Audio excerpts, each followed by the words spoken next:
Assalamualaikum warahmatullahi wabarakatuh. Perkenalkan, nama saya Muhammad Afif Al-Halim dari kelas 12 IPA 1. Di sini saya akan menceritakan tentang renungan surat Al-Kahfi untuk memenuhi ujian praktek agama. Bismillahirrahmanirrahim. Surat Al-Kahfi, memurnikan akidah, menebarkan sunnah.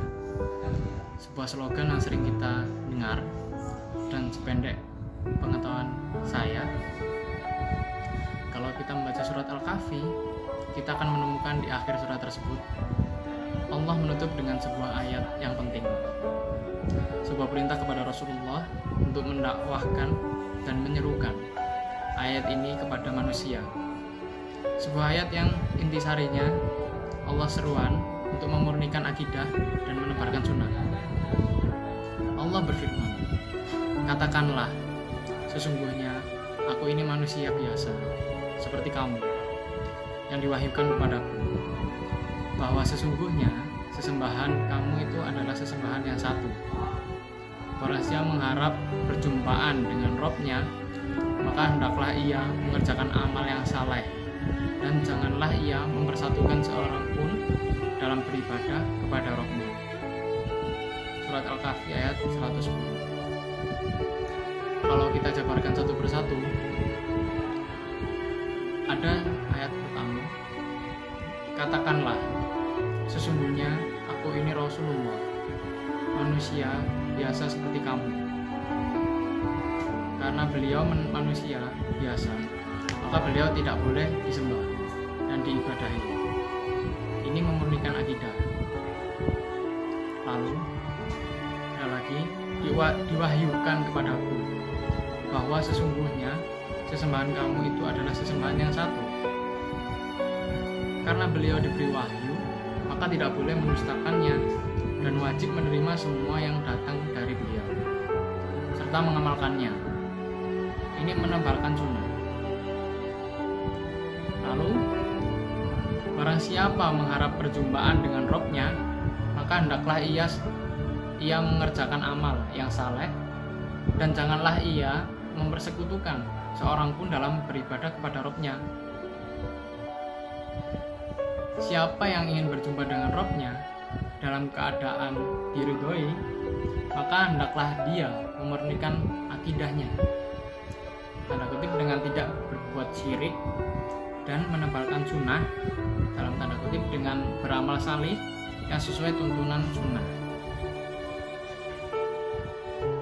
Syekh As-Sa'id mengatakan dalam tafsirannya mengenai ayat ini, maksud ayat ini adalah, "Katakan, wahai Muhammad, kepada orang-orang kafir dan selain mereka, bahwa aku adalah manusia seperti kalian. Aku bukan sesembahan, aku bukan sekutu dalam kerajaan Allah, aku tidak tahu ilmu gaib, aku pun tidak memiliki kekuasaan seperti Allah. Sesungguhnya aku manusia seperti kalian. Aku hanyalah salah satu hamba Rabbku." Lanjut kata Syekh As-Sa'id, "Diwahyukan kepadaku bahwa sesembahan kalian hanyalah sesembahan yang satu. Hanya saja aku diberi kelebihan dibanding kalian. Aku diberikan wahyu yang Allah berikan kepadaku. Wahyu yang membawa berita yang paling agung, yaitu bahwa sesembahan kalian hanyalah sesembahan yang satu, tiada sekutu baginya.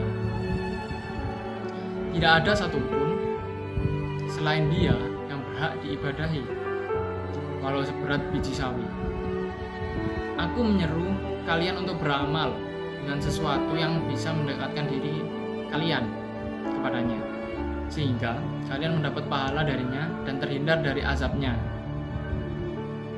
Oleh karena itu, Allah kemudian berfirman, barang siapa mengharap perjumpaan dengan Robnya, maka hendaklah ia mengerjakan amal yang saleh, yaitu amalan yang sesuai dengan syariat Allah.